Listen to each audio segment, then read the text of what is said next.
ایک دن حضرت موسیٰ علیہ السلام نے اللہ تعالیٰ سے عرض کیا، یا اللہ، میرا جنت کا ساتھی کون ہے؟ میں اسے دیکھنا چاہتا ہوں۔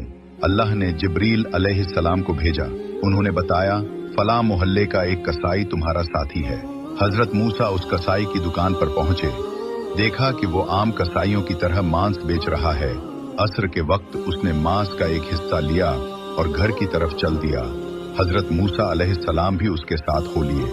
گھر پہنچ کر اس نے پہلے کھانا تیار کیا، پھر اوپر کی منزل سے ایک بستر اٹھا کر نیچے لایا جس میں ایک بوڑھی عورت لیٹی ہوئی تھی۔ اس نے بہت نرمی اور محبت سے اپنی ماں کو کھانا کھلایا، پھر اپنے ہاتھوں سے صاف کیا اور آرام سے بستر پر لٹا دیا۔ بوڑھی ماں کے ہونٹ دھیرے دھیرے ہل رہے تھے اور وہ دل سے دعائیں دے رہی تھی۔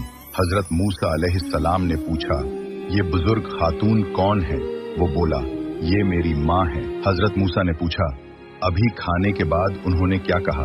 کسائی کی آنکھوں میں نرمی آ گئی، بولا، میری ماں ہمیشہ یہی دعا دیتی ہیں کہ اللہ تمہیں موسیٰ علیہ السلام کا ہم نشین بنائے اور جنت میں ان کے ساتھ جگہ دے۔ حضرت موسیٰ مسکرا کر فرمانے لگے، اللہ نے تمہاری ماں کی دعا قبول کر لی ہے۔